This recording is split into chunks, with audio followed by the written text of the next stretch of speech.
My fellow fanatical elves, welcome. This is the Cleveland Oracle Speaks, and this is a show which normally talks about the past, present, and future of the Cleveland Browns. But today I'm going to talk about reading some minds. I'm going to talk about some conspiracy theories, not one, not two, but three conspiracy theories that I'm going to hash over with you today. I don't know. I don't think we necessarily need to even have conspiracy theories, but I think it's my duty to tell you what I really think. And I'm going to talk about the departure of the incredibly well-known and respected offensive line coach, Bill Callahan. I don't think it was a good thing, and I think that there may be some reasons below the surface that we need to investigate. Let me take some time to twiddle with the sound here just a little bit, and let me fix the audio here. The music's gone. All right, I think that should be a little bit better. And I have once again a PowerPoint for those of you who have video. Let me do the present screen thing. Share screen, window, here's the PowerPoint. Share. And let's see, from the top, here we are. So why did Bill Callahan leave? Now, there's a very innocent explanation. The obvious answer is that he wanted to help his son's offense in Tennessee. He loves his son loves his father. Why not help out? Just like, Pop Warner Lee. Got to have the dad, coach with the son. I guess it's a little bit backward because the son is actually the boss here, and the dad will work for the son. But all right, that's pretty innocent enough, and we don't really need to have a conspiracy theory here, do we? True enough. But he could have had that exact same situation in Cincinnati because he was, Brian Callahan, the son, was the offensive coordinator in Cincinnati. And so very logically, Bill Callahan could have been the offensive line coach for Cincinnati and worked for his son in exactly the same relationship, just about, right? Actually, he's separated by one tier lower, where you have the head coach, offensive coordinator, and then Bill would be one tier down below that, or there's a buffer layer between the two. So he could have worked for his son in Cincinnati if he had really wanted to do that. And they thought at the time, the story was, well, it's not really that great when you have coaching on the same team in the same family. You tend to butt heads and get into disagreements. Why don't we just not do that? Thanksgiving will be a lot more peaceful if we don't bring work home with us. How about that? And and that's a pretty pervasively logical story. Why change now all of a sudden? What has changed? Bill seemed happy in Cleveland. So what has changed? And perhaps then he did not like the way he sees the franchise headed. Perhaps he sees Cincinnati, or excuse me, not Cincinnati, but Tennessee as a better opportunity, and he took advantage of that opportunity because it was there. Now, as a disclaimer, let me say that although I do have secret sources for certain scouting opportunities, that I do have, people that tell me things that I protect their identity for, there are no secret sources for this story. I am not infallible. Not all of my predictions come true. However, the Cleveland Oracle is old and wise, and I do have extrasensory powers and the ability to read minds on certain occasions. So let's talk about what has happened. Of course, Van Pelt is gone. Alex Van Pelt, former quarterback, and the former Browns quarterback is in as the offensive coordinator. And okay, that kind of makes sense a little bit. We're getting rid of the traditional Stefanski offense, the two tight ends and the short gains, methodically moving down the field. And we're going for that wide open, pass heavy offense that's going to highlight Deshaun Watson's skills. And I think everybody realizes that that's what we ought to do. We've got so much invested in Deshaun Watson. Let's go all in on Deshaun Watson and give him the offense that can maximize his skills. That makes sense, right? Okay. Maybe so, but not everybody thinks that this is the right way to go about it. And in particular, the top dog, Hanford Dixon, questioned this in his blog. He says, this is absolutely crazy. He just got fired. In particular, he got fired because, not due to, unfairly, but he really did not do that good of a job in Buffalo. As soon as he got fired, Buffalo started performing better on offense. You'll recall that 10 games in, they were 5-5, and they were starting to get bogged down on offense. Josh Allen was throwing interceptions left and right. And as soon as they fired him, they turned it around, made the playoffs, and they were pretty good. So why do we want to have this guy who just got fired as our offensive coordinator? And maybe, just maybe, Bill Callahan might hold a similar view to, you may not respect the viewpoint of me, the Village Elliot, may not count that much, but somebody like Hanford Dixon may have a little bit more weight to his opinion because, he was a superb football player, maybe one of the greatest defensive backs that I've seen in my lifetime play for the Cleveland Browns. And he knows football as well as anybody. He doesn't think it was such a great move. So it's not just me that is skeptical. Now we hope, of course, that Dorsey's a young man and that he's going to progress and grow and become that offensive coordinator that we're hoping for. But he didn't do it last season. And, one of the things that he did, I don't know if it was this year, I think it was maybe the year before, he got national attention for throwing a temper tantrum in the booth when Buffalo was not able to get the clock stopped in time to kick a game-winning field goal. And he just started throwing things in the booth, and the TV cameras caught it. And everybody had a big laugh at his expense because he was just throwing everything he could find, throwing it in the booth. And that was pretty hilarious. The video on Twitter went viral. And is this the kind of guy that Bill Callahan wants to work for? That's going to be his immediate supervisor if he stays in Cleveland. Is that guy the one that he wants to choose for his boss? I don't know.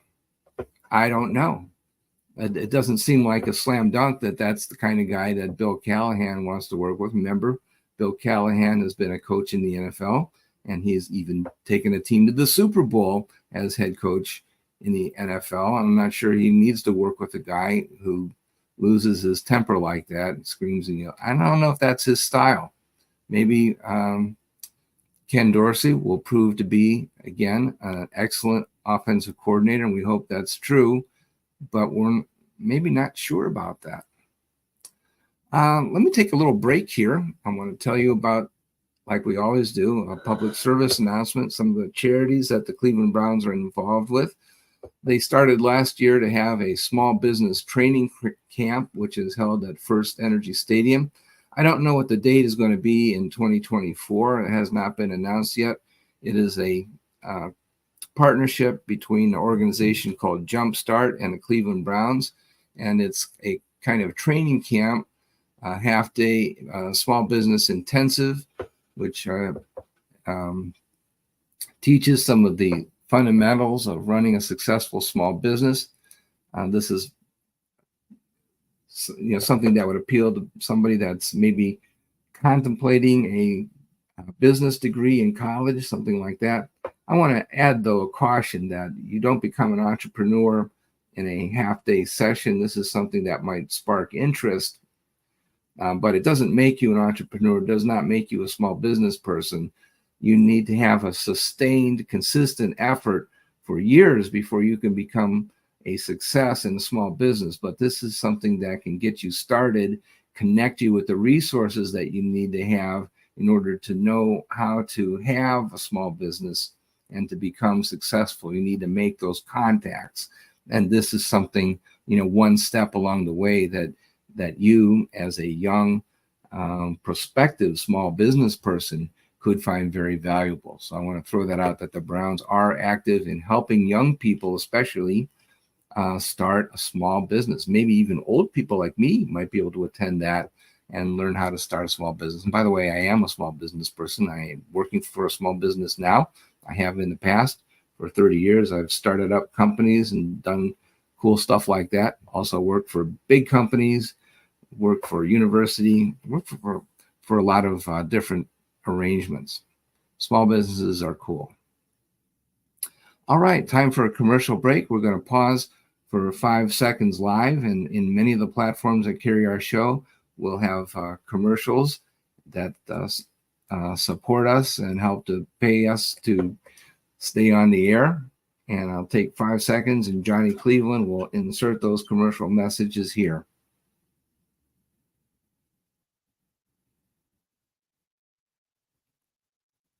And we are back, and thank you again, Johnny, for all the work that you do. Thank you also, by the way, to Freesound for providing the music for our show. They do it on a free basis or voluntary basis, and shows like mine support them with voluntary contributions.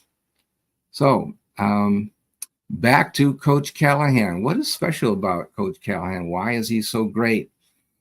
Well, he has introduced to the NFL different blocking schemes and different techniques that set him apart from other coaches. We might ask, well, is he the only one that can do this? And I think there's a valid point that could be made that there may be other people around the league that may have caught on to his coaching methods. Maybe there are people that the Browns can consider that have adopted similar techniques that we might be able to hire. But anyway, what has he done? He's taken the Oakland Raiders to the Super Bowl. He's been the head coach at the professional level, the NFL, and also at the major college level. I think it was Nebraska that he was the head coach at for several years. He's been an offensive coordinator, and he's been really famous as the offensive line coach at various stops in the NFL, including Cleveland.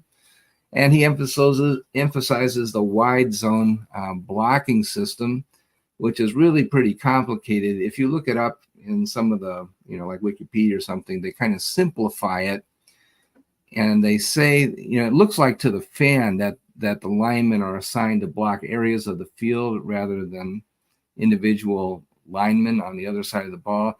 That's not really true, but it may look like that to us fans. But in reality, what it is there's a complicated system whereby the linemen have blocking assignments that change in split seconds.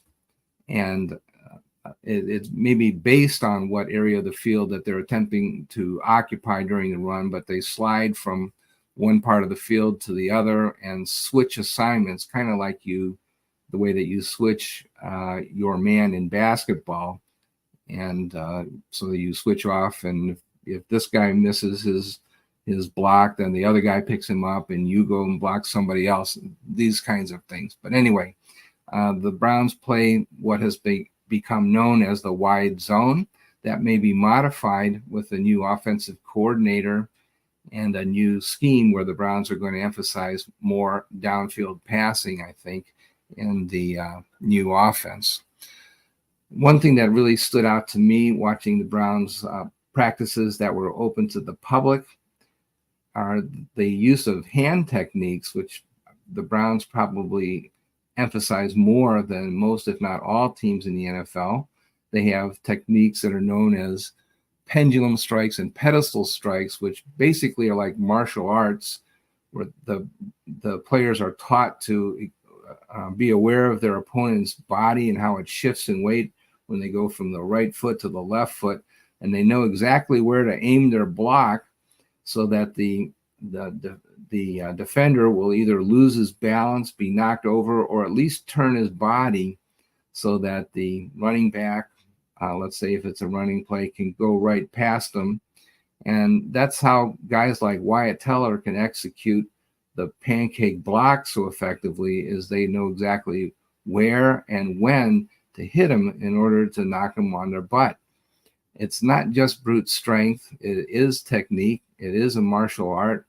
And, my belief is that I don't think that Wyatt, I don't know this for a fact, but I don't think that Wyatt Teller has like exceptional brute strength and he would be able to out bench press like Myles Garrett or something. I don't think he really has that kind of special superhuman strength, but I think he does have incredible head smarts, and he knows exactly where and when to hit his opponent in order to knock him off off balance, and that's why he gets so many pancake blocks. I think it's technique more so than brute strength, and that's something that is taught by the Cleveland Browns, and that's why they're very good at it. Certain players have really flourished under that system. Wyatt Teller is maybe the most outstanding example of that, but also Howie, I can't talk. Ethan Posick is another guy that was an ordinary center for 4 years, and then he came under the tutelage of Bill Callahan, and all of a sudden he's a contender for the Pro Bowl. And I think if he'd have stayed healthy and played all 17 games, he would have made it this season. He's really that good. So these things are crazy. You can look this up on Twitter if you like, and find some of these things on Twitter and watch how they train. And you can watch how the linemen slide off one block and transfer their man from one lineman to the next. And, so they share responsibility for blocking one guy. And, and then the running back goes past them and is able to make a gain. So that's gives you an example of how the wide zone actually works. All right. So anyway, Callahan has introduced this system to the Browns very effectively. That's a large measure why Nick Chubb has been so successful. In addition to his natural ability as a runner, that offensive line has really performed well for the Cleveland Browns. And okay, so let's summarize what has happened under Callahan's coaching. Well, Joel Bitonio and Jack Conklin were very, very good before Callahan arrived, and they became all pros during his tenure. So they brought home some hardware. Very good. There's a whole bunch of people that made all pro under Callahan. And we already talked about Wyatt Teller and Ethan Posick.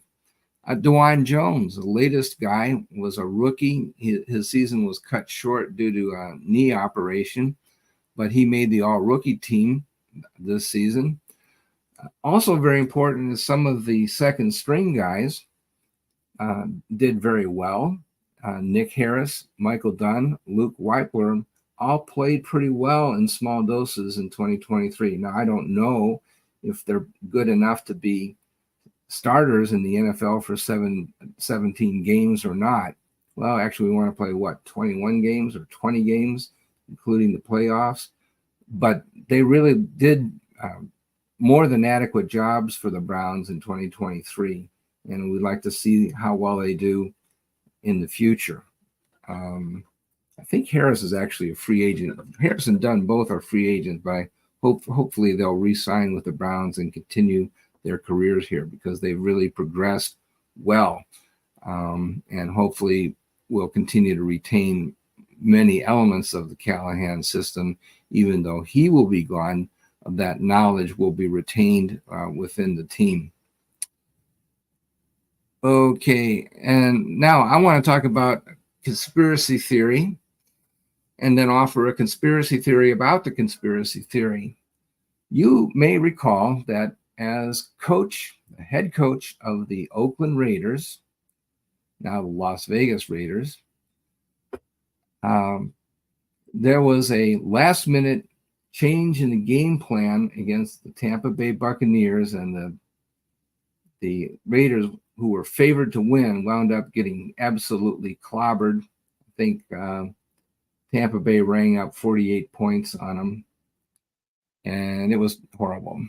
And so Tim Brown mentioned that he blamed Bill Callahan, said he must have done that on purpose and threw the game, essentially. And then Jerry Rice weighed in, and even Rod Woodson, to a certain extent, weighed in and said that, yeah, we think that it was not only Bill Callahan's fault, but that he probably did it deliberately. And so that's a conspiracy theory right there. Bill got very upset about that and said, look, if you're going to really say that I did it on purpose, that's something that can get you into legal trouble. And there were, threats going back and forth. But all right. So Raiders lost a game where they were the favored team. Now, by the way, let me mention that the Oracle predicted that Tampa Bay was going to win based on the fact that they had the by far better defense. I predicted that they would win. I didn't predict that they were going to score any 48 points, but I felt that they had the best defense. They had Warren Sapp, especially, who's going to disrupt whatever was going to go on in the backfield. So it's not like it was inexplicable that Tampa Bay won, because I called my shot, and I really earned a reputation of being a football guru among my students at West Virginia University, where I was working at the time. I have witnesses who will attest to that. But let me ask this question, guys, and I'm talking to you, Tim Brown, to you, Jerry Rice, and to you, Rod Woodson, all of whom are my idols. But I think you're wrong about not thinking about whether it wasn't Al Davis that came up with the last minute changes in the game plan. Now, think about it. Who likes the downfield passing? Who is it that's more likely to say, I don't like this, run game plan? I don't think that's a smart idea. I want to have more downfield passing.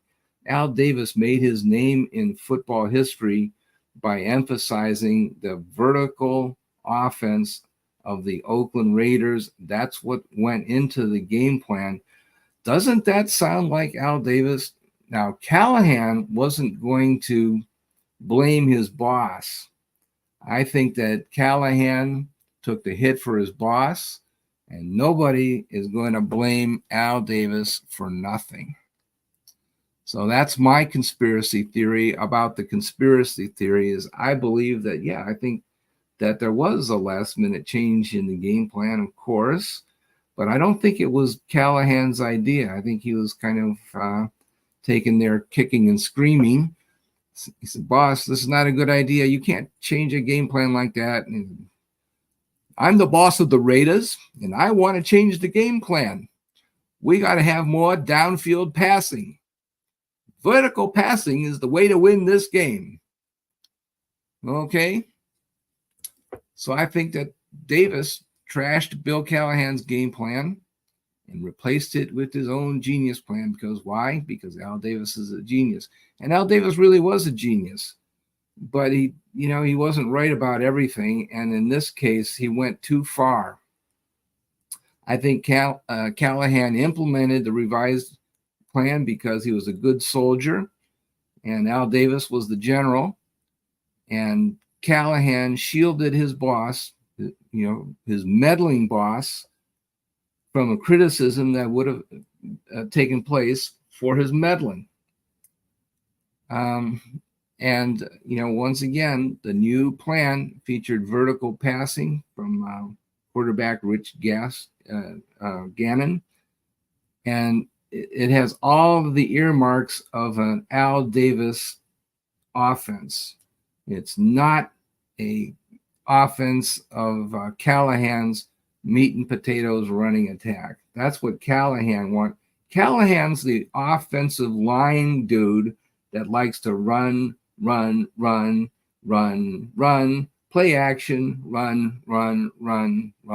That's Callahan's game plan. I can tell you that right off the bat. That's easy.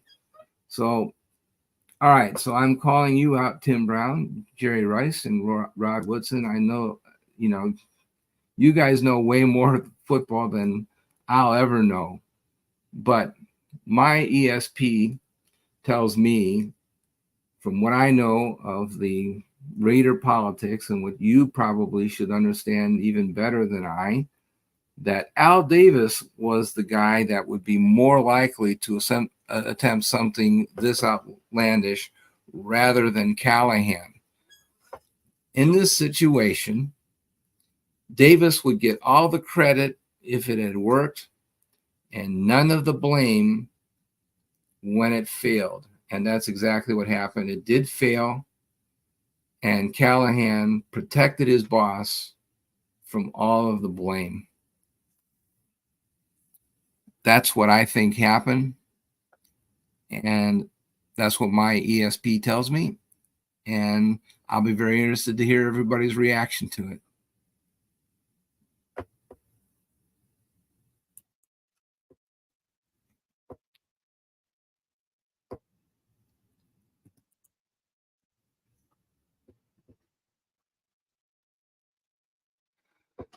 All right. So there you have it. I'm not a complete happy camper about the situation. I think that may not have been a totally great move to hire Ken Dorsey. I thought originally that the Browns had some kind of master plan about who it was that they were going to hire, and that it was going to be some big name offensive coordinator, that they were going to wait until, somebody that was on the Super Bowl teams, and that they would have to wait until the Super Bowl was over in order to announce who it was that was coming on board. I did not think it was going to be somebody that was already available. So the Ken Dorsey announcement really came as a surprise. That's not to say that it's impossible for it to work. I'm just giving you my reaction that, well, there are things that strike me as negative about it, but it's not hopeless. The Browns do have weapons, and perhaps they're right that he's just the guy to unlock it, and he may do much better than anybody thinks, or at least better than I think. So there's no reason to think that the team is doomed.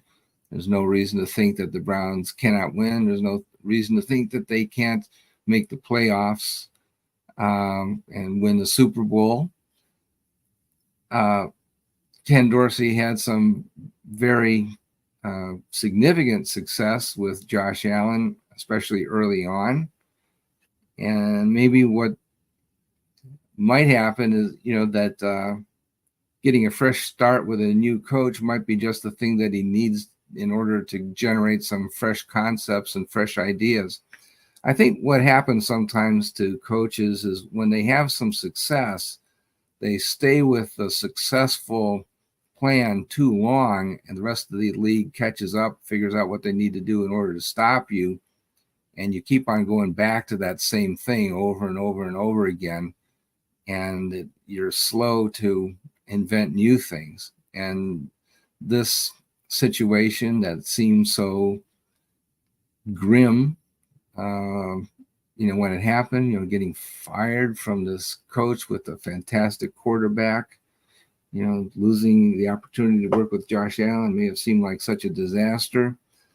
But maybe the opportunity to work with somebody that's a significantly different quarterback in Deshaun Watson, maybe that will spur Ken Dorsey to develop new concepts, work with different players, and develop a new play style that's better than what he had done before. So we'll see how it works. Not saying that it's hopeless or that progress is impossible or that it's impossible for Dorsey to improve. I'm not saying that at all. I'm just saying that there's some negative factors that have to be overcome. We'll see how it works out. But I also think that it is a big loss that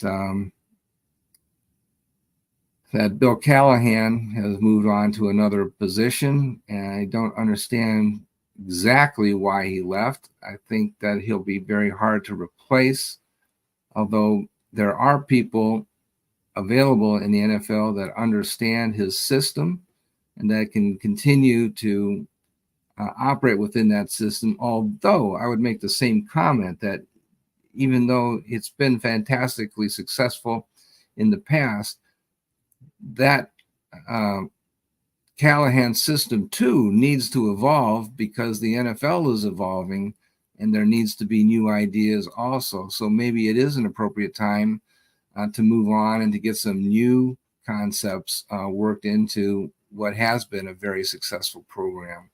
So it's